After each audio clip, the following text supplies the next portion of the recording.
In this video, I'm going to talk you through how you can download and install the W3 Total Cache plugin.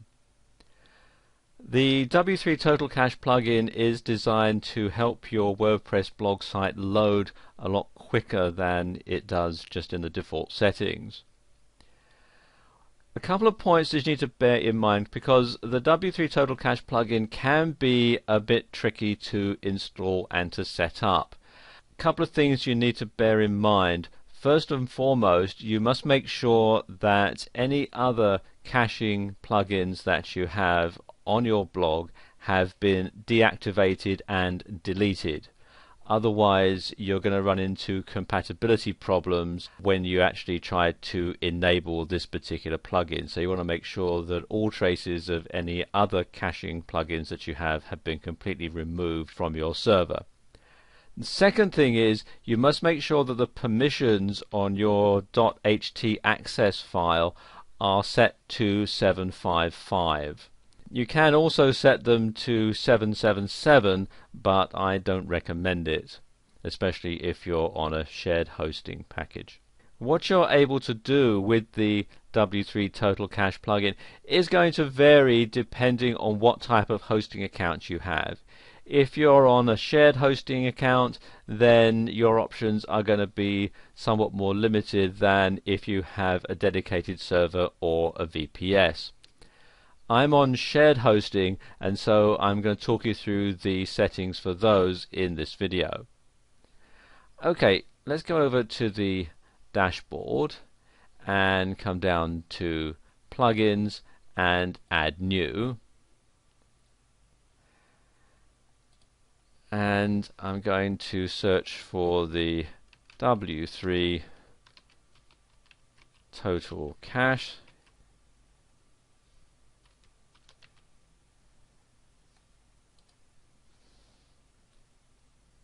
And there we go, this is the one that we want, W3 Total Cache by Frederick Towns, and at the time that I'm making this video, the current version is 0.9.2.4. Okay, click on Install Now, and then click on OK.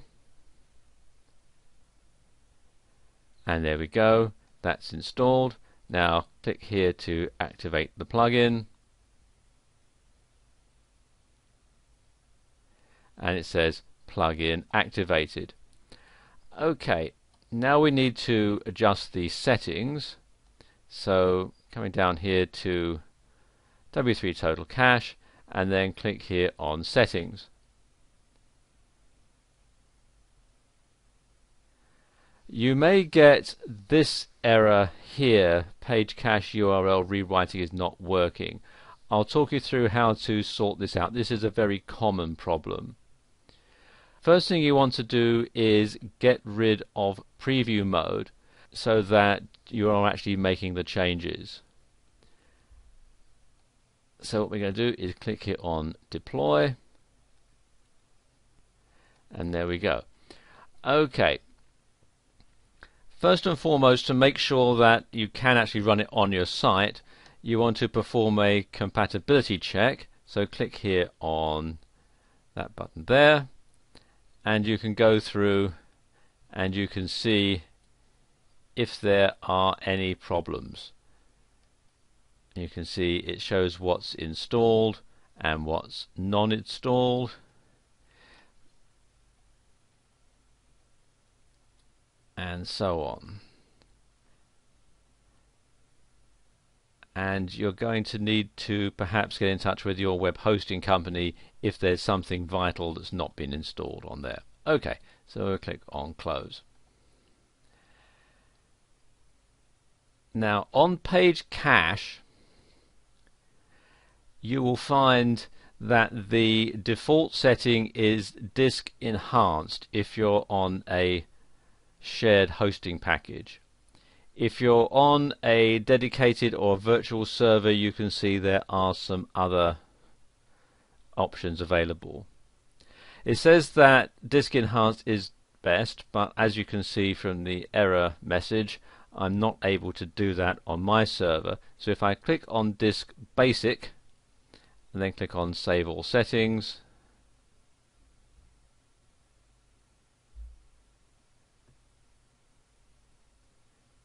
There we go, you can see that error message has gone away now.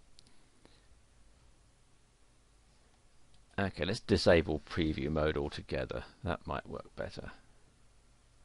There we go, and again we're getting this error message once again, so I'm going to go ahead and change that back to Disk Basic and then Save All Settings.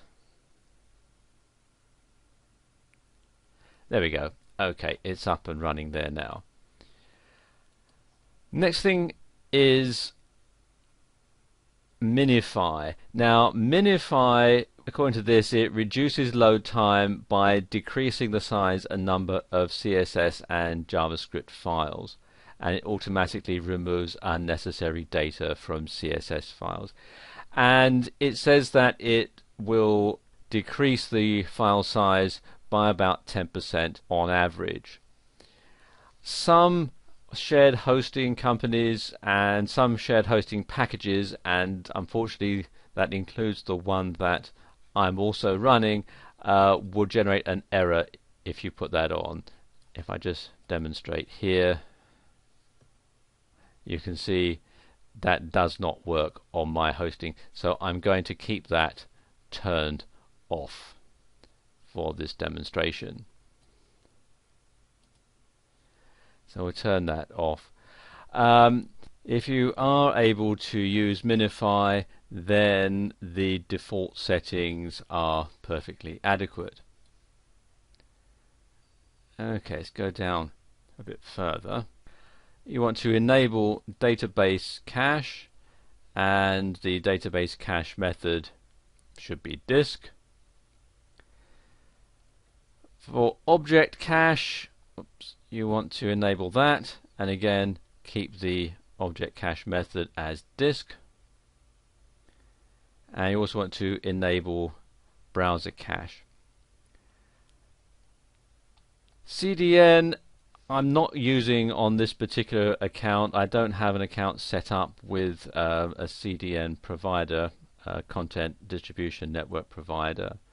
If you do, then you will have an account with them, and then what you can do, let's just save the settings for a moment and I'll show you in the more detailed settings.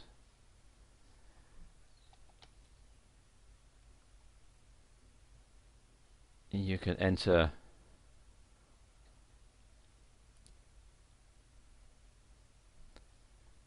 all the information about your host attachments and so on in here, but as I don't have that, I'm not going to cover that in this video. Let's go back to general settings again.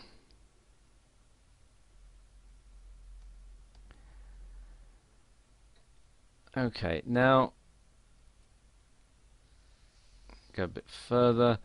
Varnish I'm not going to use, although if you do have a Varnish server, you would enter the IP addresses in there. If you have Cloudflare, then you enter all the information and the API key and so on in here, and so on. Under miscellaneous, the default settings are fine.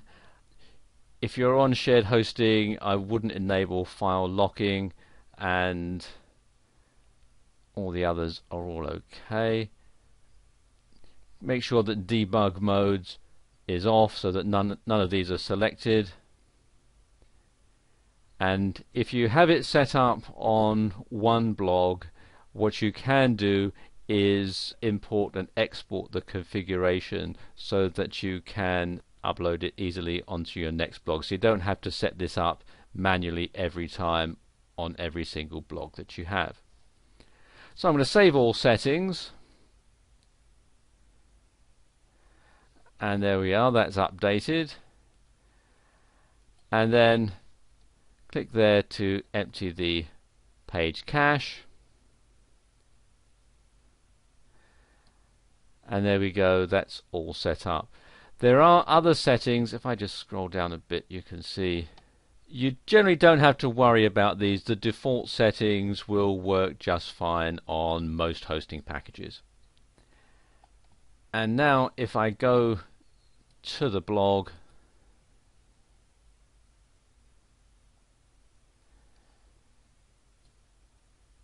you can see that's all set up. Now if I just log out,